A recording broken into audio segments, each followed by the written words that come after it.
First of all sir உங்கள பத்தின பேசிக்கான விஷயங்கள், நீங்க ஷேர் பண்ண நினைக்கிற விஷயங்கள சொல்லுங்க. பேர் அருண். நான் நடந்து முடிஞ்ச கம்பைன்ட் டெக்னிக்கல் சர்வீஸ் எக்ஸாம்ல ஓவரால் இபி ரேங்க்ல 5, பிடபிள்யூ ரேங்க்ல 9 எடுத்திருக்கிறேன். என்னோட சொந்த ஊர் நாகர்கோவில். நான் GC government college of engineering திருநெல்வேலியில் தான் 2019ல பாஸ் அவுட் ஆனேன். ஸோ முடிச்ச உடனே ஹைதராபாத்ல ஒரு கோச்சிங் சென்டர்ல கேட்டுக்கு ஜாயின் பண்ணேன். கேட் கோச்சிங் ஜாயின் பண்ணி தான் என்னோட ஜேர்னி அங்கிருந்து ஆரம்பிச்சது. ஸோ அப்படியே இங்க முடிஞ்சிருக்கு. 19ஆ? அப்போ உங்க கிளாஸ் தான் பிந்து மேம் கரெக்ட்டுங்களா? Yes yes. ஓகே. அப்போ உங்க கிளாஸ்ல ஹரிகிருஷ்ணன் இல்ல ஹரின்னு நினைக்கிறேன். 2 பேர் இருப்பாங்களா? ஹரின்னு சொல்லி. ஹரி. 2 ஹரி உண்டு. ஆமா, அந்த 2 ஹரியும் என் கூட தான் படிச்சாங்க ஜிசி சேலம்ல. ஓகே. ஆமா 2 பேருமே ட்ரான்ஸ்ஃபர் வாங்கிட்டாங்க. ட்ரான்ஸ்ஃபர் வாங்கிட்டு வந்தாங்க. ஓகே. ஓ, நீங்க ஜிசி திருநெல்வேலியா? Okay, okay, okay. ரொம்ப ஹாப்பி. ஓகே. ஆ அப்புறம் சார் உங்களுடைய பிரிப்பரேஷன் எப்போ ஸ்டார்ட் ஆச்சு? பிரிப்பரேஷன் ஜர்னி எப்போ ஸ்டார்ட் பண்ணீங்க? காலேஜ் முடிச்ச உடனே 2 மந்த்ஸ்ல ஹைதராபாத்துக்கு கோச்சிங் போயிட்டேன். கேட் கோச்சிங்க்கு. அங்க ஒரு டிசம்பர் வரைக்கும் இருந்தேன். ஜூலைல இருந்து டிசம்பர் வரைக்கும் இருந்தேன். அதுக்கப்புறம் ஃபுல்லா படிக்க முடியல. நடுவுலயே எனக்கு ஃபேமிலி இஷ்யூஸ்லாம் இருந்ததுனால மட்டும் வந்துட்டேன். அதுக்கப்புறம் வீட்ல இருந்து தான். அப்புறம் கொரோனா ஸ்டார்ட் ஆன உடனே என்னோட நோட்ஸ் வச்சு நானே ஜஸ்ட் ப்ரிப்பேர் பண்ண ஆரம்பிச்சேன். என்ன பண்ணேன்னா ஃபர்ஸ்ட்டு என்னோட நோட்ஸ் எல்லாத்தையுமே ஓவரால் எடுத்து வச்சுட்டு, அதுக்கு ஷார்ட் நோட்ஸ் ஒரு சின்ன நோட்ல எல்லா சப்ஜெக்ட்டையும் ஒரே நோட்ல எழுதி வச்சுட்டேன். ஓகே. இந்த கோவிட்ல நான் பண்ண திங் அதான். ஓகே. எல்லா நோட்ஸையும் சேர்த்து ஷார்ட் நோட்ஸா ஒரு நோட்ல மாத்திட்டேன். ம். ஸோ எந்த எக்ஸாம் நடந்தாலும் அந்த ஒரு நோட்ஸ நான் கிளான்ஸ் பண்ணிட்டு போவேன். இது ரொம்ப ஈஸியா இருக்கும். ஈஸியா இருக்கும். அதுக்கப்புறம் 2021ல எந்த வேலையுமே வரல. எந்த ஜாப் நோட்டிஃபிகேஷனுமே வரல. ஸோ இடையில நான் ஜிடிஎஸ்க்கு ஜாயின் பண்ணேன். இந்த போஸ்ட் ஆஃபீஸ்ல போடுறது. ம். அதுல ஜாயின் பண்ணிட்டே நம்ம படிச்சுக்கலாம் அப்படின்னு ஒரு ஐடியால ஜாயின் பண்ணிட்டேன். ஓகே. அப்புறம் அங்க போனோனே வேலை கொஞ்சம் டஃப் ஆயிடுச்சு எனக்கு. ஆ. அப்புறம் சரி பரவால்ல இருந்தாலும் பார்த்துக்குவோம் அப்படின்னு சொல்லிட்டு அப்படியே அதுலயே 9 to 2 வரைக்கும் ஜாப் இருக்கும். அப்புறம் ஒரு 3:00 4:00 ம். நைட் வரைக்கும் படிப்பேன். இப்படியே போயிட்டு இருந்துச்சு. ஒரு 2 1/2 ஹவர்ஸ் கிட்டத்தட்ட 2023 எண்ட் வரைக்கும் அந்த வேலையிலே இருந்து படிச்சுட்டே இருந்தேன். ஓகே. அது வரைக்கும் எந்த எக்ஸாமுமே கிளியர் ஆகல. Okay, okay. லைக் நான் எல்லா எக்ஸாமும் எழுதுனேன். நான் டெக்னிக்கல் எக்ஸாம் சிஜிஎல் ஒரு வாட்டி கிளியர் பண்ணியிருக்கேன். ஓகே. நான் டெக்னிக்கல் எக்ஸாம் மேக்ஸிமம் எல்லாமே எழுதிட்டு தான் இருந்தேன் சைடுல. ஓகே. அதுக்கப்புறம் இடையில வர ஹெச்பிசிஎல், பிஎஸ்யூஎஸ் எக்ஸாம் இருக்குல்ல, ஹெச்பிசிஎல், பார்க்கு இந்த மாதிரி பிஎஸ்சி எக்ஸாம்ஸும் எழுதிட்டு தான் இருந்தேன். கேட்டும் எழுதிட்டு இருந்தேன். ஆனா அதுல பெரிய இம்ப்ரூவ்மெண்ட் இல்ல. ஓகே. ஸோ நான் கேட்டை விட்டு அப்படியே வெளியே வந்துட்டேன். ம். அதுக்கப்புறம் 2024ல தான் வேலையை விட்டுட்டு ஃபுல் ஃபிளெட்ஜ்டா உட்காந்து படிச்சேன். ஓகே. கிட்டத்தட்ட 2024ல எழுதின எல்லா டெக்னிக்கல் எக்ஸாமும் நான் கிளியர் பண்ணிட்டேன். Super, super, super. அப்போ நீங்க கேட்டுக்காக தான் ஸ்டார்ட் பண்ணீங்க. Gate and IAS. கேட்காக தான் ஸ்டார்ட் பண்ணேன். ஓகே. அதுக்கப்புறம் அப்படியே உங்களுக்கு இந்த இபி எக்ஸாம்ஸ் பத்தின அவேர்னஸ் நீங்க அப்புறம் ஸ்விட்ச் பண்ணீங்க. எக்ஸாம்ஸ் எதுவுமே நடக்கல. ஸோ அப்படியே உங்களுடைய ப்ரிப்பரேஷன் அதான் ஒரு ஜாபோடயே எடுத்துட்டு வந்திருக்கீங்க. ஓகே. இந்த டிஎன்பிஎஸ்சி எக்ஸாம்ஸ்க்கு பாத்தீங்கன்னா கோர் போர்ஷனுக்கு நீங்க எவ்வளவு மந்த்ஸ் ரிவிஷன் பண்ண எடுத்துக்கிட்டீங்க? அப்புறம் ஜிஎஸ்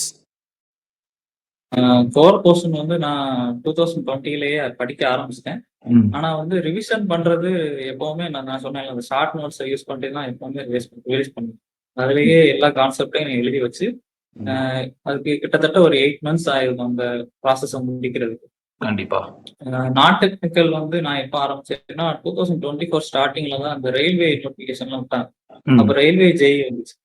அதுல என்னன்னா சிபிடி 1ல உங்களுக்கு ஃபுல்லா நான் டெக்னிக்கல்.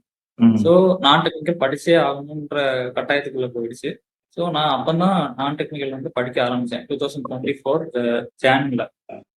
அப்போ ஸ்டார்ட் பண்ணேன். ஜிஎஸ் ஸ்டார்ட் பண்ணேன். ஆப்டி, ரீசனிங் எல்லாமே ஒரே ஒரு சோர்ஸை வச்சு தான் நான் ஸ்டார்ட் பண்ணேன். ரொம்ப நிறைய சோர்ஸ்லாம் எடுத்துக்குவேன். ஒரே சோர்ஸ் ஸ்டார்ட் பண்ணி முனிசிபாலிட்டி எக்ஸாம் இருந்துச்சு. அப்பதான் ஃபர்ஸ்ட் ட்ரை கொடுக்குறேன் நான் டெக்னிக்கல் எக்ஸாம்ல நான் டெக்னிக்கல். அப்போ அது ஈஸியா தான் இருந்துச்சு. அதையே இந்த சிடிஎஸ்ல நான் கண்டினியூ பண்ணேன். நல்ல மார்க்ஸ் வந்துச்சு. ஆல்ரெடி நகராட்சி எக்ஸாமும் நீங்க கிளியர் பண்ணிருக்கீங்க. டிஎன்எம்எஸ் எக்ஸாமும் கிளியர் பண்ணிருக்கீங்க. அப்புறம் இந்த எக்ஸாமும் இப்போ கிளியர் பண்ணிருக்கீங்க. Okay, okay.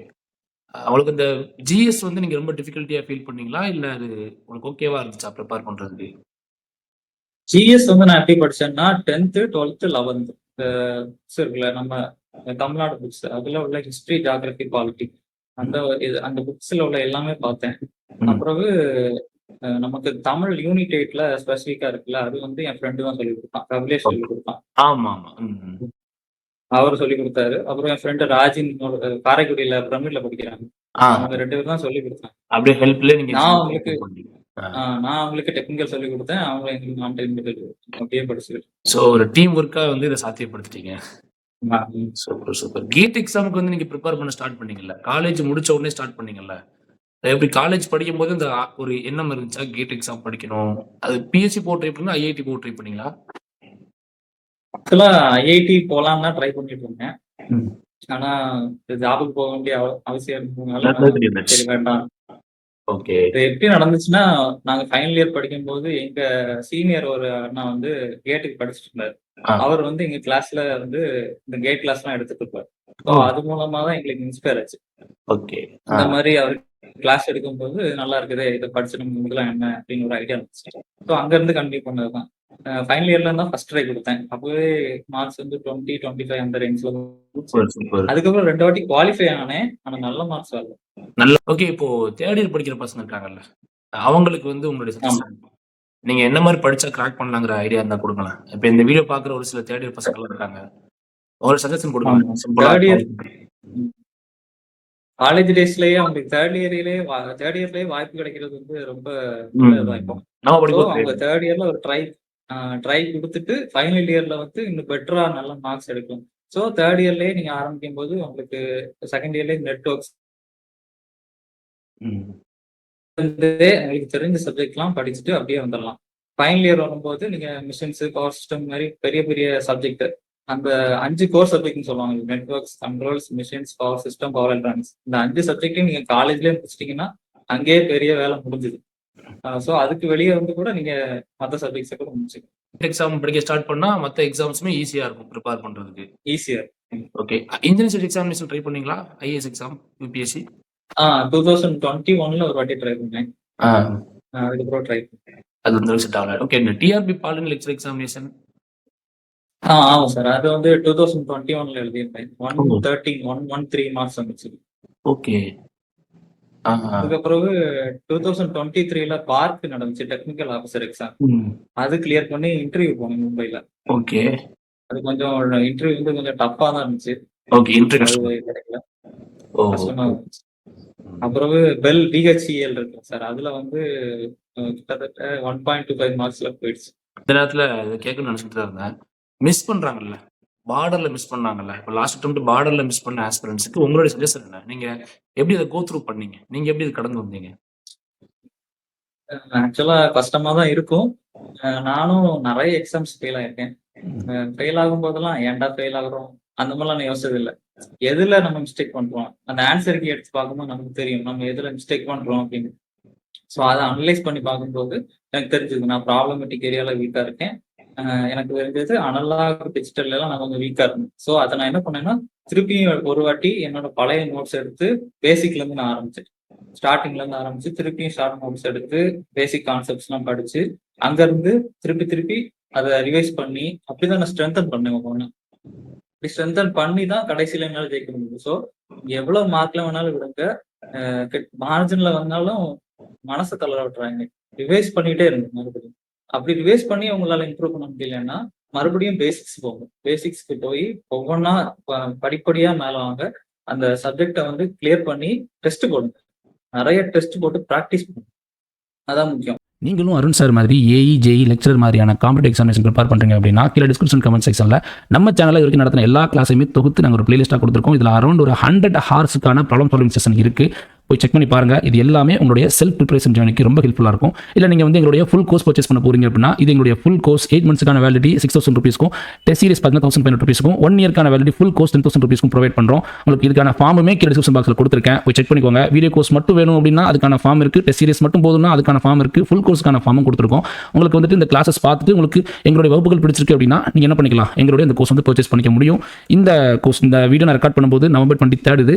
ஓகே, இந்த வீடியோ நீங்கள் எப்போ பார்த்தீங்கன்னாலும் சரி, December 1 இருந்து பார்த்தீங்க அப்படின்னா எங்களுடைய கோர்ஸ் ப்ரைஸ் எல்லாமே வந்து நாங்கள் இன்க்ரீஸ் பண்ணுறோங்கிறதையுமே இந்த இடத்துல நாங்கள் தெரிவிச்சுக்கிறோம். இதில் இருக்கக்கூடிய எல்லாமே வந்து இதில் உள்ள ஃபீச்சர் தான் அதில் இருக்க போகுது. ஓகேங்களா, கோர்ஸ் ப்ரைஸ் மட்டும் இன்க்ரீஸ் ஆகுது. இந்த 10,000 rupees பேக்கேஜில் இன்ஜினியரிங் மேத்தமெட்டிக்ஸ் எல்லாமே கவர் ஆகிடும். டிசம்பர் 1 அப்புறம் பார்த்தீங்கன்னா 13,000 rupees தான் வந்து நீங்கள் கோர்ஸ் பர்ச்சேஸ் பண்ணுற மாதிரி வரும். ஸோ உங்களுக்கு எங்களுடைய வகுப்புகள் பிடிச்சிருக்கு அப்படின்னா நீங்கள் எங்களுடைய ஃபுல் கோர்ஸ்க்கான ஃபார்மை வந்து ஃபில் பண்ணி பிஃபோர் December 1 நீங்கள் வந்து ஜாயின் பண்ணீங்க அப்படின்னா உங்களுக்கு வந்துட்டு பெட்டரான சோர்ஸாக இருக்கும். இல்லை மெயினாக வந்துட்டு அவங்க ட்ரை பண்ணுறாங்க. ஆனால் அவங்களுக்கு வந்து ஒரு ஃபீல் இருந்துகிட்டே இருக்கு, நம்ம தோத்துட்டோம்டா. ஆனால் கண்டிப்பாக நீங்கள் சொன்ன மாதிரி நம்ம தோக்குறதுங்கிறது நம்ம ஸ்டாப் பண்ணும்போது தான் தோப்போம். கரெக்டுங்களா? ஸ்டாப் பண்ணக்கூடாது, கடைசி வரைக்கும் நம்ம ட்ரை பண்ணணும். அது ரொம்ப முக்கியம். ட்ரை பண்ணிட்டே கண்டிப்பா. எஸ்எஸ்சி ஜேஇ மாதிரி எக்ஸாம்ஸ்லாம் நீங்க ட்ரை பண்ணிருக்கீங்களா இது வரைக்கும்? 2024ல கிளியர் பண்ணேன். டயர் 2ல வந்து 2-3 கொஸ்டின்ல விட்டுட்டேன். ஓகே. அந்த எக்ஸ்பீரியன்ஸ் எப்படி இருந்துச்சு? டயர் 1 ஈஸியா தான். டயர் 1 ஈஸி தான் சார். டயர் 1 வந்து 100 மார்க்ஸ் நான் டெக் 100 மார்க்ஸ் டெக். 100 மார்க்ஸ் நான் டெக்ல வந்து நான் 70 to 80 ஸ்கோர் பண்ணிட்டேன். இங்க வந்து நான் டெக்னிக்கல்ல வந்து அப்போ கொஞ்சம் வீக்கா இருந்தனால நான் 30 to 40 தான் இருக்கேன். ஓகே. ஸோ அதை வச்சு கிளியர் பண்ணிட்டேன். டயர் 2 வரும்போது 100 கொஸ்டின் இருந்துச்சு. அதுக்கு வந்து 80 கிட்டத்தட்ட 80 கரெக்டா போட்டேன். இருந்தாலும் கிளியர் பண்ண முடியல. ஏன்னா வந்து நார்த் ஸ்டூடெண்ட்ஸ் வந்து ரொம்ப டஃப் கொடுக்குறாங்க. ஆமா. இல்ல உண்மைதான். அதனால கிடைக்கும். ஓகே. நல்ல ட்ரை ஆனா உண்மையிலே. ஆர்ஆர்பி ஜேஇ சிபிடி 2 போட்டீங்களா? என்னாச்சு? அது ஏதாவது போட்டேன் சார். 106 மார்க்ஸ் வந்து கிடைக்கும்னு நினைக்கிறேன். ஓகே. ஆனா ஒரு சில இடத்துல ரிசல்ட் வந்துருச்சு ஆர்ஆர்பி ஜேஇ. சில சோன்ஸ்க்கு வந்து ஷிஃப்ட் 1 நடந்துச்சு சார். அவங்களுக்கு எல்லாம் ரிசல்ட் வந்துருச்சு. ஷிஃப்ட் 2 நடந்தவங்களுக்கு வந்து ரிசல்ட் இன்னும் வரல. 15 days அதுவும் கிளியர் பண்ணிட்டேன். கண்டிப்பா வாழ்த்துக்கள். அதுவும் நல்லபடியா ரிசல்ட் வரணும். டிஆர்பி எக்ஸாம்ஸ் அடுத்து நீங்க நோட்டிபிகேஷன் வந்துச்சுன்னா ட்ரை பண்ற பிளான்ல இருக்கீங்களா? டிஆர்பி ட்ரை பண்ணலாம் தான் பிளான்ல இருக்கேன். ஏன்னா அது அந்த எக்ஸாம் எழுதும் போது எனக்கு ஒரு கான்பிடன்ஸ் வந்துச்சு. ஈஸியா இருக்குது, பரவாயில்ல, இதே நம்ம கிளியர் பண்ணிடலாமோன்னு அப்போ முடிஞ்ச ரிசல்ட் வந்த அப்புறம் எனக்கு தோணுச்சு. அந்த எக்ஸாம் படிச்சீங்களா? எப்படி டிஆர்பி? இல்ல நான் எப்பவுமே இந்த எக்ஸாம்ஸ் தான் படிக்கணும் அப்படிங்கிற கான்செப்ட்ல நான் படிக்கல. எப்பவுமே நம்ம டெக்னிக்கல்ல நம்ம ஸ்ட்ராங்கா இருக்கணும், இருந்து டெக்னிக்கல் எக்ஸாம்ஸ் எல்லாம் கிளியர் பண்ணணும். அந்த பேசிக் கான்செப்ட் தான். சூப்பர். இதைத்தான் சொல்றேன், கேட்டுக்கோங்க சப்ஸ்கிரைபர்ஸ், சாரி ஸ்டூடெண்ட்ஸ் எல்லாமே. சார் சொல்றதா உண்மை. நம்ம நினைச்சிட்டு இருக்கிறோம் ஒரு ஸ்பெசிஃபிக்கான எக்ஸாம்ஸ்க்கு படிக்கணும், அப்படிலாம் இல்லை. கோர் நீங்க ஸ்ட்ராங், ஏன்னா நமக்கு ஸ்டாண்டர்ட் புக் தான் காமன், புக்ஸ் காமன் அப்படிங்கும்போது இந்த எக்ஸாமுக்கு வேற புக் படிக்கணும் அந்த அப்படிலாம் இல்லை. ஸோ எல்லாத்தையும் படிச்சுக்க வேண்டியதான். ஏன்னா இப்போ நீங்க டிஆர்பி எக்ஸாம்ஸ்க்கு நீங்க கண்டிப்பா அப்பியர் ஆகலாம். கேட் எக்ஸாம்ஸ்க்கு படிச்சவங்க டிஎன்பிஎஸ்சி எக்ஸாம்ஸை கிராக் பண்றாங்க. அவங்க எஸ்எஸ்சி எக்ஸாம் எழுதுறாங்க, ஆர்ஆர்பி எக்ஸாம். இதுல ஒரு இன்டர்லிங்க் இருக்கு. நான் இப்போ அந்த கொஸ்டின் உங்கள்கிட்ட கேட்கறேன்னா மெயினா நிறைய பேர் நினைச்சுக்கிறாங்கன்னா எஸ்எஸ்சி படிக்கிறவங்க வேற, ஆர்ஆர்பி படிக்கிறவங்க வேற, அப்புறம் பிஎஸ்சி படிக்கிறவங்க வேற, இந்த கோர் போர்ஷன் எல்லாமே ஒண்ணுங்கிற அந்த புரிதல் இல்லை. சின்ன மாற்றங்கள் தானே இருக்க போகுது. நானே எப்படியாவது சொல்லிடலாம். இப்போ இந்த வீடியோ பார்க்கறவங்க நம்ம சொல்லிடலாம், எஸ்எஸ்சி ஜேஇ வருது, கண்டிப்பா அப்ளை பண்ணுங்க. இப்போ வரப்போற ஆப்பர்ச்சுனிட்டி ட்ரை பண்ணணும். கண்டிப்பா எஸ்எஸ்சி ஜேஇயும் கண்டிப்பா ட்ரை பண்ணுங்க. அதெல்லாம் நல்ல ஆப்பர்ச்சுனிட்டி. ஃபுல் டைமா படிக்கக்கூடிய ஆஸ்பிரண்ட்ஸ் வந்து எல்லாமே ட்ரை பண்ணுங்க. ஓகே, நீங்க ஜாப் போயிட்டே படிச்சீங்கல்ல, அந்த அனுபவம் எப்படி இருந்துச்சு உங்களுக்கு? இனிஷியல் ஸ்டேஜ்ல கொஞ்சம் ஜாப்ல கொஞ்சம் டிஃபிகல்டிஸ் இருந்தனால கொஞ்சம் கஷ்டப்பட்டேன். அப்புறம் 2 மாசம் 3 மாசம் போகும்போது சரி பரவாயில்ல, நம்ம அடாப்ட் பண்ணிக்கலாம் அப்படின்னு சொல்லிட்டு வேலை பார்த்துட்டே வந்து படிப்பேன். ஆனா கொஞ்சம் படிக்கும்போது கொஞ்சம் டிஃபிகல்ட்டா தான் இருக்கும். உடம்பு வலி இதெல்லாம் இருக்கும். படிக்கிறது கொஞ்சம் லெத்தார்ஜிக்கா தான் போகும். இருந்தாலும் நான் என்ன பண்ணுவேன்னா, படிக்க மூடே இல்லாட்டாலும் அந்த புக்கை திறந்து வச்சு எதையாவது சும்மா பார்த்துட்டு இருப்பேன். அந்த கன்சிஸ்டன்சியை நம்ம வந்து விட்டுறக்கூடாது. ஏன்னா கோர்ல நம்ம விட்டோம்னா அவ்வளவுதான், மறுபடியும் ஃபர்ஸ்ட்ல இருந்து தான் ஆரம்பிக்கும். ஸோ டெய்லி அந்த புக்கை வந்து புரட்டி பார்க்கும்போது நமக்கு அது தானா மைண்ட்ல ஏறிடும். வேலைக்கு போயிட்டு படிக்கிறீங்கன்னா ஒன்றும் பிரச்சனை இல்லை. நீங்க உங்களால முடியலன்னா கூட சும்மா அந்த புக்கையாவது சும்மா புரட்டியாவது பாருங்க. இல்லைன்னா டெஸ்ட் போட்டு பாருங்க, நம்ம கான்செப்ட்ஸும் நம்ம மைண்ட்ல இன்னும் இருக்குதா அதை வந்து செக் பண்றதுக்கு சும்மா ஒரு 10 கொஸ்டின் இருக்குன்னா அந்த 10 கொஸ்டினை போட்டு பார்த்துட்டு ஒரு ஓகே நல்ல மார்க்ஸ் வருதுன்னா நமக்கு ஓரளவு கான்செப்ட் மைண்ட்ல இருக்கு. அந்த மாதிரி நான் டெய்லி பண்ணிட்டே இருந்தேன். அதனால அந்த ஜாப் போயிட்டு பண்றது வந்து கொஞ்சம் கஷ்டமா இருந்தா கூட நான் வந்து அதை அடாப்ட் பண்ணிக்கிட்டேன் சார். ஜாபுக்கு போயிட்டே படிக்கக்கூடிய ஆஸ்பிரண்ட்ஸ்க்கு இது கண்டிப்பா ஹெல்ப்ஃபுல்லா இருக்கும். நிறைய பேர் வந்துட்டு கேட்டிருந்தாங்க, ஜாபுக்கு போயிட்டே படிக்க முடியுமா? அந்த கேள்விதான் இருந்துச்சு, அவங்க மண்டையில ஓடிட்டே இருந்துச்சு. கேட்டே இருப்பாங்க அடிக்கடி, ஜாபுக்கு போயிட்டு படிக்க முடியுமா? ஏன்னா இப்போ நம்ம ரீசெண்டா கூட பார்த்தோம், ஒருத்தங்க யூபிஎஸ்சி கிளியர் பண்ணுவாங்க, 8 months அவங்க வந்து ஜாப் போயிட்டு 4 months முன்னாடி படிச்சாங்கிற மாதிரி சொல்லியிருப்பாங்க. ஸோ இந்த மாதிரி நிறைய இருக்கு, டிஃபிகல்டிஸ் தான் தாண்டி தான். இப்போ நீங்களே கூட ஜாபுக்கு போயிட்டு படிச்சுதான் இருந்திருக்கீங்க, கரெக்டுங்களா? ஆனா உங்களுக்கு வந்து சாட்டர்டே சண்டே எல்லாம் உட்காந்து படிச்சிருவேன். சாட்டர்டே சண்டே எல்லாம் லீவ் இருக்கும், ஸோ உட்காந்து படிச்சிருவேன். ஓகே, உங்களுக்கு அப்போ ரிலாக்ஸ் டைம்ல எதுவுமே இருக்காதுல்ல? அப்போ ரொம்ப நெருக்கடியா இருக்கும். இல்ல ஆமா. ரொம்ப டைட்டா தான் போயிட்டு இருக்கு. லாஸ்ட் ஒரு 5 to 6 இயர்ஸா அப்போ உங்களுக்கு ஃபுல்லாவே லைஃப் வந்து படிப்பு அப்படிதான் போயிருக்கு. போயிருக்கு. உண்மையிலே அது பெரிய சாக்ரிஃபைஸ். ஏன்னா, அந்த சாக்ரிஃபைஸ் தேவைப்படுது. இப்போ உள்ள ஆனா நம்ம 2019 பாஸ்ட் அவுட் தான். நம்ம காலேஜ் முடிச்சு வெளிய வரும்போது 2020 தான் எக்ஸாம்ஸ் வருது. அப்போ கோவிட் அந்த மாரி வந்ததுனால தள்ளி போயிருச்சு எல்லாமே. ஆப்பர்ச்சுனிட்டீஸ் எல்லாமே. ஆனா, இப்போ காலேஜ் முடிக்கிற பசங்களுக்கு அந்த மாரி பிரச்சனை இருக்காது. கண்டிப்பா அவங்க வந்து ஃப்ரீக்வென்ட்டா ட்ரை பண்ணலாம். அவங்க அடுத்தடுத்த எக்ஸாம்ஸ் வந்து அட்டெண்ட் பண்ணி டெஃபினெட்லி வந்து ஒரு நல்ல ஸ்கோர் பண்ண முடியும். இந்த கேட் எக்ஸாம்ஸ்க்கான ஸ்ட்ராட்டஜி நீங்க கிராக் பண்ணிருக்கீங்கல்ல. ஸோ கேட் எக்ஸாம்ஸ்க்கு எந்த மாரி படிக்கலாம் அப்படிங்கிற ஒரு இந்த சப்ஜெக்ட்ஸ் எல்லாம் படிச்சா போதும் அப்படிங்கிற மாரி உங்களுக்கு தோணும்ல. இத கிராக் பண்றதுக்கு, கேட் எக்ஸாம கிராக் பண்றதுக்கு என்னென்ன பண்ணலாங்கிறத மட்டும் கொஞ்சம் சொன்னீங்கன்னா, இப்ப தேர்ட் இயர், ஃபைனல் இயர் படிக்கிற பசங்களுக்கு ஹெல்ப்ஃபுல்லா இருக்கும். ஆக்சுவலா நம்ம ஆப்டி, மேத்ஸ் அந்த 2யும் கொஞ்சம் கான்சன்ட்ரேட் பண்ணி ஆகணும். எல்லாரும் அதை விட்டுட்டு போயிருவாங்க. டெக்னிக்கல் மட்டும் படிச்சுக்கலாம் அப்படின்னு சொல்லிட்டு. ஸோ ஆப்டி, மேத்ஸ்ல ஒரு 15% போட ட்ரை பண்ணணும். அதுல போட்டாச்சுன்னா கொஞ்சம் ஒரு எக்ஸ்ட்ரா பிட் ஆஃப் அந்த மார்க்ஸ் வந்து கிளியர் பண்ணிவிடும். அத வந்து டெய்லி 1 மணி நேரம் பாருங்க. ஆப்டி, இன்ஜினியரிங் மேத்ஸ் இந்த 2யும் பார்த்துட்டே இருங்க. மத்தபடி டெக்னிக்கல் கோர்ல வந்து நம்ம 5 கோர் சப்ஜெக்ட்ஸ் சொன்னீங்க சார். அத வந்து டெய்லி பார்த்துடணும். கண்டிப்பா. அப்புறம் இருக்க சப்ஜெக்ட்ஸ வந்து ஆல்டர்னேட் டேஸ்ல கொஞ்சம் விட்டு விட்டு பார்க்கணும். அனலாக் ஒரு நாள் பார்த்தா அடுத்த நாள் டிஜிட்டல், அடுத்த நாள் அனலாக் அப்படி ஒரு நாள் பார்க்கணும். மத்தபடி 5 சப்ஜெக்ட்ஸையும் நம்ம டெய்லி பார்த்துட்டே இருக்க மாதிரி. ப்ரீவியஸ் இயர் கொஸ்டின்ஸ வந்து மெயினா நம்ம சால்வ் பண்ணி பிராக்டிஸ் பண்ணோம்னா கொஞ்சம் நல்லா இருக்கும். ஏஎஸ்எம்எஸ் 2.0 சேனல் ஓப்பன் பண்ணி அதுல கேட்டுக்கு மெயினா கிளாஸஸ் வந்து போட்டுட்டு தான் வரணும். இப்ப இடையில கொஞ்சம் எனக்கு வேற மாரி ஷெட்யூல் மாறிடுச்சு. டெஸ்ட் சீரிஸ் கொஞ்சம் அதிகமா ஒர்க் ஆயிடுச்சு. ஸோ என்னால பண்ண முடியல. இப்ப மறுபடியும் எடுத்து பண்ணலாங்கிற பிளான் இருக்கு. அக்டோபர்ல ஸ்டார்ட் பண்ணணும். கண்டிப்பா வீடியோ பார்க்குறவங்களுக்கு நான் இத வந்து தெரிவிச்சுக்கிறேன். நம்ம ஜேஎஸ்எம்எஸ் 2.0 சேனல்ல கண்ட்ரோல் சிஸ்டம்ஸ் ஆல்ரெடி ஓரளவுக்கு முடிச்சுட்டோம். அப்புறமா எலக்ட்ரிக் சர்க்யூட் வந்து இப்போ பண்ணிக்கிட்டு இருக்கோம். 5 சப்ஜெக்ட்ஸ் பக்கமா எய்ம் பண்ணியிருக்கேன். அத நான் கம்ப்ளீட் பண்ணி போஸ்ட் பண்ணிடுறேன். கண்டிப்பா இந்த வீடியோ பார்க்குறவங்க நிச்சயமா நீங்க ஒரு கேட் ஆஸ்பிரண்டா இருக்கீங்கன்னா, உங்களுக்கு தெரிஞ்ச யாராவது கேட் எக்ஸாம் படிக்கிறாங்கனாலும், அவங்களோட இந்த இன்ஃபர்மேஷன ஷேர் பண்ணுங்க. ஏன்னா கேட் எக்ஸாம் கிராக் பண்ணி ஓரளவுக்கு டீசென்ட்டான ஸ்கோர் பண்ணா டெஃபினெட்லி காலேஜ் முடிச்ச பசங்கன்னா மாஸ்டர்ஸ் ஐஐடிலயோ இல்ல என்ஐடிலயோ பண்ணலாம். நம்ம கிஷோர் சார் ஆமா. கூட இன்டராக்ட் பண்ணியிருக்கேன். அவங்க வீடியோஸ சீக்கிரமா நான் போஸ்ட் பண்றேன்.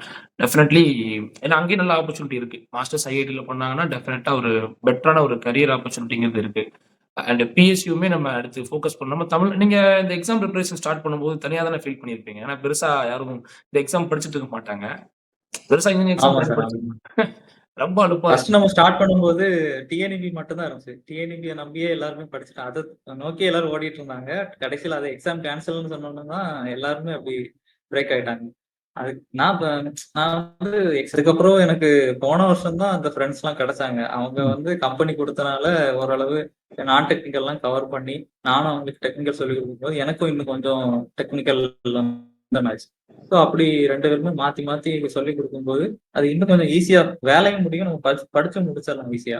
அவங்களும் நல்ல மார்க்ஸ் எடுப்பாங்க, நம்மளும் மார்க்ஸ் எடுப்போம். அதாவது நான் டெக்ல ஸ்ட்ராங்கா இருக்கிறவங்களும், டெக்ல ஸ்ட்ராங்கா இருக்கிற 2 பேரும் சேர்ந்துட்டீங்க. ஸோ அதனால 2 பேரும் மாத்தி மாத்தி படிச்சு செம்ம வேற லெவல் டீம் அப் இது. வீடியோ பார்க்குற ஒரு சிலர்லாம் கூட குரூப் 4 கிளியர் பண்ணிட்டு இப்போ சர்வீஸ்ல இருப்பாங்க. இருந்துட்டு ஏஐ எக்ஸாம் படிச்சுட்டு இருக்காங்க. அவங்களுமே கேட்டுக்கோங்க. யாராவது டெக்ல ஸ்ட்ராங்கா இருந்தா அவங்கள புடிச்சுக்கோங்க. மாத்தி மாத்தி எப்படி பண்ணுங்க. கண்டிப்பா. ஓகே. நீங்க டெஸ்ட் பேட்ச் வந்து பர்ச்சேஸ் பண்ணியிருந்தீங்க. டெஸ்ட் பேட்ச்ல இருந்து நீங்க போடும்போது நம்ம கோர் சப்ஜெக்ட்ஸ் காம்போ ஆட் பண்ணல. இப்ப தான் நெறைய ஆட் பண்ணிட்டே வர்றேன். நீங்க அத அப்ரோச் பண்ண வரைக்கும் உங்களுக்கு எப்படி நல்லா ஃபீல் ஆச்சா? எப்படி இருந்துச்சு? சொல்லுங்க. கண்டிப்பா ஃபீட்பேக் இருந்தா நம்ம இம்ப்ரூவ் பண்ணிக்கலாம். உங்களுடைய சஜஷன் தான் சொல்லுங்க. நான் ஆக்சுவலா உங்க டெஸ்ட் சீரிஸ் வந்து எக்ஸாமுக்கு 1 மாசம் முன்னாடி தான் நான் வாங்கியிருந்தேன். ஆமா. வாங்கிட்டு போட்டு பார்க்கும்போது நான் என்ன பண்ணியிருந்தேன்னா ஃபுல்லா ப்ராப்ளமேட்டிக்கா நான் வந்து டீல் பண்ணிட்டு இருந்தேன். பிராக்டிஸ்ல ஃபுல்லா ப்ராப்ளமேட்டிக்கா பண்ணிட்டு இருந்தேன். உங்க டெஸ்ட் சீரிஸ் வாங்கி பார்த்தப்போ தியரட்டிக்கலா இருந்துச்சு.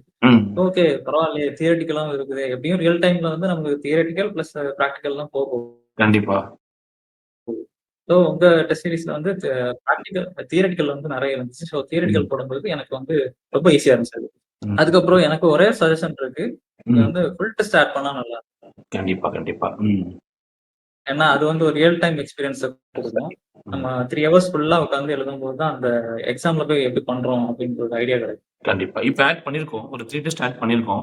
5 டெஸ்ட் வரைக்கும் டார்கெட் பண்ணியிருக்கேன். இப்ப 3 டெஸ்ட் பண்ணிட்டோம். இப்ப 5 டெஸ்ட் பண்ணிட்டோம்னா கண்டிப்பா அதுக்கப்புறம் இப்போதைக்கு நான் உங்களுக்கு தரும்போது பார்ட் டெஸ்ட், சப்ஜெக்ட் டெஸ்ட் அது மட்டும் தான் இருந்திருக்கும்னு நெனைக்கிறேன். ஃபுல் டெஸ்ட் இருந்திருக்காது. அதான் 2 தான். ஆமா. ஃபுல் டெஸ்ட் இப்பதான் அத ஃபினிஷ் பண்ணி அப்டேட் பண்ணோம் ஃபுல்லா. ஸோ அதில் ஒரு மிஸ்டேக் இருக்கும். கண்டிப்பா இன்னும் சில விஷயங்கள் அப்டேட் பண்ணணும். இந்த வீடியோ சொல்யூஷன் கூட மெயினா தான் எட்டு வந்தேன். ஆம், ஏன்னா தியரியுமே வந்து ரொம்ப முக்கியத்துவமா கேட்குறாங்க. ஸோ நான் ஆமா. மெயினா வந்து ப்ராப்ளம்ஸ வச்சு தான் இது பண்ணணும்னு நினைச்சேன். கேட்டுக்கு நம்ம கண்டிப்பா ப்ராப்ளம்ஸ வச்சு டைட் பண்ணலாம். நல்லாருக்கும். ஆமா. ம். எனக்கு வந்து பார்த்தீங்கன்னா, எனக்கு ஒரு கேட் எக்ஸாம்னு வரும்போது நல்லாருக்கும். அது இந்த ப்ராப்ளம்ஸ் எல்லாம் ரொம்ப டஃப்பா இருக்கும். அந்த மாரி ப்ராப்ளம்ஸ சால்வ் பண்ணும்போது ரொம்ப நல்லாருக்கும். தியரிட்டிக்கலா நம்ம நடத்தும்போது அந்த அளவுக்கு ஒரு இன்ட்ரஸ்டிங்கா இருக்காது. ஒரு மாரி ஒரு மாரி எரிச்சலா தான் இருக்கும். படிச்சது அப்படியே மனப்பாடம் பண்ற மாரி இருக்கும். அதுதான். அது தியரி எப்படினாலுமே கேட்கலாம்ல. அது அன்எக்ஸ்பெக்டடா நெறைய விஷயங்கள் பண்ண ஆமா. முடியும் தியரில. பட் ப்ராப்ளம்ல அந்த மாரி இல்ல. ஓகே. ஆ ஃபைனலா வந்து பார்த்தீங்கன்னா, இப்போ எக்ஸாம்ஸ்க்கு ப்ரிப்பேர் பண்ற பிகினர்ஸ், அப்புறம் ஓரளவுக்கு படிச்சு முடிச்சு, ஓரளவுக்கு நல்ல பொசிஷன்ல இருக்கக்கூடியவங்க.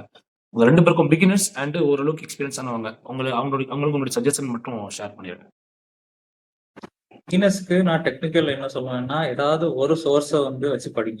நெறைய சோர்ஸ வச்சு எடுத்து படிக்காதீங்க. ஏதாவது ஒரு சோர்ஸ லிமிட் பண்ணிட்டு, அத ஃபுல்லா படிச்சு முடிச்சு நோட்ஸ் எடுங்க. நோட்ஸ் எடுத்து உங்க கையெழுத்துல படிக்கும்போது அது உங்க மைண்ட்ல கரெக்ட்டா நிக்கும். ஸோ உங்க கையெழுத்திலேயே நெறைய நோட்ஸ் எடுங்க. அந்த நோட்ஸ திருப்பி ரிவைஸ் பண்ணுங்க. அந்த 10 சப்ஜெக்ட்ஸ் குடுத்துருப்பாங்க. அந்த 10 சப்ஜெக்ட்ஸையும் என்னென்ன இருக்குன்னு முதல்ல சிலபஸ ஃபுல்லா கிளியரா பார்த்துக்கோங்க. பார்த்துட்டு என்ன படிக்கணும், எத படிக்கக்கூடாதுன்னு பிரிச்சுருங்க. அப்பதான் ஈஸியா இருக்கும். ஸோ அந்த 10 சப்ஜெக்ட்டையும் ஒவ்வொன்னா படிங்க.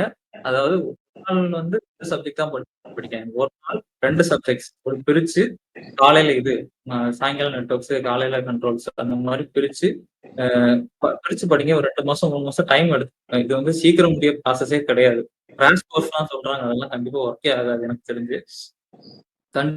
நெறைய நாள் எடுத்தா தான் இந்த டெக்னிக்கல் போர்ஷன் வந்து நமக்கு மினிமம் கவர் எவ்வளோ பண்ண மாசம் முடியும். சார் ஆகும்? உங்களுடைய சஜஷன்? என்னோட சஜஷன் எல்லா சப்ஜெக்ட்டையும் கிளியரா முடிக்கணும்னா ஒரு 6 to 8 மந்த்ஸ் ஆகும் சார். அதான் உண்மை.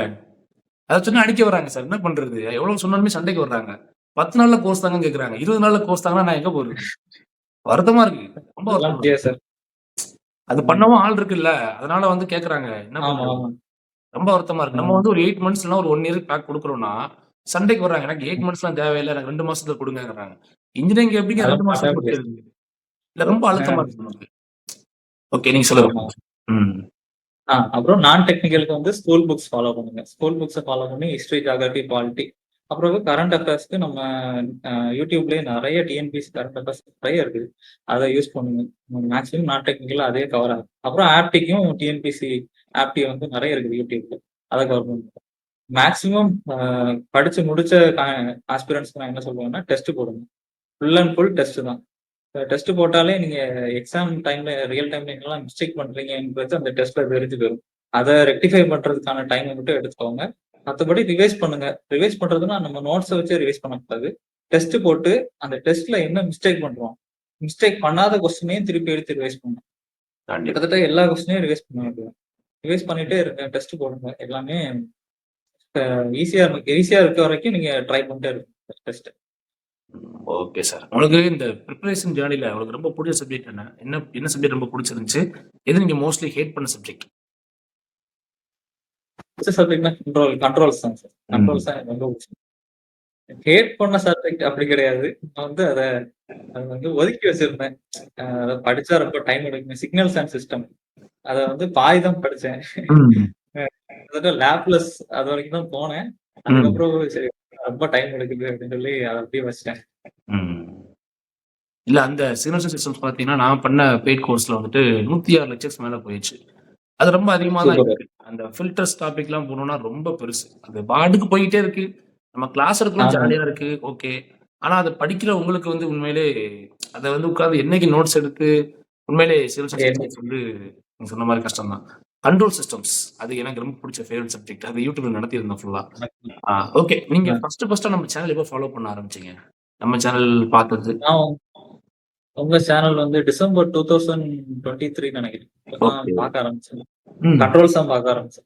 ஓ! ஏதோ ஒரு ஓகே. டவுட் வந்துச்சுன்னு சொல்லி அந்த லென்ஸ்ல போட்டு பார்த்தேன். அப்போ உங்களோட வீடியோ சொல்யூஷன் அதுல இருந்துச்சு. வீடியோ சொல்யூஷன்ல அந்த யூடியூப் வீடியோ அதுல இருந்துச்சு. ஓகே. கூகுள்ல. சோ அதுல உள்ள போய் பார்க்கும்போது தான், ஓ! தமிழ்ல இப்படி ஒரு சேனல் இருக்கா அப்படின்னு பார்த்துட்டு உங்க வீடியோலாம் பார்த்துட்டு தான் இருந்தேன். நெட்வொர்க்ஸ் பார்த்தேன், கண்ட்ரோல்ஸ் பார்த்தேன். நல்லா சூப்பரா சொல்லிக் குடுத்தீங்க. ரொம்ப பிடிச்சிருந்துச்சு. ம். ரொம்ப தேங்க்ஸ். பொறுமையா எல்லாம் புரியிற மாரி தமிழ்ல சொல்றது ரொம்ப நல்லா இருந்துச்சு. இல்ல நம்ம நார்த்ல பார்த்தீங்கன்னா நெறைய சேனல்ஸ் இருக்கு. நெறைய பண்றாங்க. இப்ப நம்ம அங்கி கோயில் சார் இருக்காங்க. எடுத்துட்டோம்னா ஆமா, அவ்ளோ ஃபேக்கல்டீஸ் இருக்காங்க. அவங்கலாம் மிகப்பெரிய ஆமா, இன்ஸ்பிரேஷன். அகில் கோயல் சார்லாம் மிகப்பெரிய விஷயம் பண்ணிட்டு இருக்காங்க. ஆனா அவங்க ஆமா இங்கிலீஷ்ல சார். பண்ணாங்க. இப்போ ஏன் ஹிந்தியில பண்றாங்கன்னு தெரியல. கொஞ்சம் இங்கிலீஷ்ல பண்ணாங்கன்னா இல்ல. கூட நம்ம மக்களுக்கு யூஸ்ஃபுல்லா இருக்கும். இப்ப கூட ரீசென்ட்டா கூட ஆமா, ஆமா, பண்ணிட்டு இருந்தாங்க. அவங்க சவுத் இந்தியன் ஸ்டூடண்ட்ஸ்க்கு வந்து இங்கிலீஷ்லயே புரியும் அப்டிங்கிறாங்க. ஆனா ஓகே ஆமா, புரியும் தான். ஆனா இன்னும் கொஞ்சம் கனெக்ட் ஆகாது. கொஞ்சம் கனெக்ட் ஆகுங்கிறத நம்ம பார்க்குறோம். ஆமா, நெறைய பேர் எனக்கு குடுத்த சஜஷனுமே அதான். நம்ம ஸ்டார்ட் பண்ணும்போது நான் நெறைய இந்த மாரி சேனல்ஸ் தான் சஜெஸ்ட் பண்ணிட்டு இருந்தேன். அப்புறம் தான் சரி ஓகே நம்மளே பண்ணுவோம். ஓகே நான் என்னுடைய பிரிப்பரேஷன் ஜர்னில அப்படியே இத எடுத்து பண்ணுவோம் அப்படின்னு தான் எடுத்து பண்ணேன். பரவால்ல நல்ல இம்பாக்ட் இருக்கு. நெறைய பேருக்கு வந்து ஹெல்ப்ஃபுல்லா இருந்திருக்குன்னு நெனைக்கும்போது ரொம்ப ஹாப்பி. ஆமா சார். ஆமா. ஆனா என்ன நம்ம தனியாவே உட்காந்து எல்லாமே பண்றோங்கும்போது என்ன தோணும்னா, என்ன யாருமே இல்லாத இடத்துல டீ ஆத்துற மாரி தான் இருந்துச்சு. நம்ம பாட்டுக்கு தனியா நடத்திக்கிட்டே இருக்கோம். யாரும் பார்க்கலையேங்கிற மாரி தான் இருக்கும். இந்த மாரி இன்டராக்ஷன் ஆமா, பண்ணும்போது தான் கொஞ்சம் ஹேப்பியா இருக்கும். ஓகே நம்மளும் ஏதோ சம்திங் பண்ணிக்கிட்டு இருக்கோங்கிற ஒரு நிம்மதி, திருப்தி. உங்க சக்சஸ் தான் என்னுடைய இந்த உழைப்புக்கு வந்து ஒரு வேல்யூ குடுக்குது. ஆ ரொம்ப கண்டிப்பா ரொம்ப சார். Happy sir. ரொம்ப ரொம்ப ஹேப்பி. கண்டிப்பா உங்களுக்கு தெரிஞ்ச நண்பர்களுக்கு ஷேர் பண்ணுங்க. நம்ம கேட் எக்ஸாம்ஸுக்கும் ஸ்பெசிஃபிக்கா அடுத்த வருஷம் நிச்சயமா நான் டார்கெட் பண்ற ஒரு 10 பேராவது ஐஐடிக்குள்ள போகணுங்கிற இனிஷியேட்டிவ் எடுத்திருக்கோம். உங்களுக்கு தெரிஞ்ச சரௌண்டிங்ல கண்டிப்பா ஓகே, ஷேர் பண்ணுங்க. கண்டிப்பா ஓகே, அ வேற யாராவது இன்டராக்ஷன்னாலும் கண்டிப்பா வாங்க. மக்களுக்கு வந்து சொல்லுங்க. உங்களுடைய ஃப்ரீ டைம் இருந்துச்சுன்னா கண்டிப்பா. கனெக்ட்லயே இருங்க. ஓகே. ஆ ஓகே சார். ஓகே. ரொம்ப ஹேப்பி. பிறருடைய ஏஐயா போறதுக்கு என்னுடைய வாழ்த்துக்கள். பார்க்கலாம் சார். Okay sir. உங்களோட யுபிஎஸ்சி ஜர்னியும் சக்சஸ்ஃபுல்லா முடியறதுக்கு வாழ்த்துக்கள். கண்டிப்பா சார். கண்டிப்பா. அத கூடிய சீக்கிரம் நம்ம ஷேர் பண்ணுவோம். அதுக்காக தான் பார்த்துட்டு இருக்கிறோம். ரொம்ப வருஷமா போயிட்டே இருக்கு. கண்டிப்பா. அதுவும் கண்டிப்பா ஒரு நாள் நிறைவேறும். Okay sir. வாழ்த்துக்கள். பார்க்கலாம்.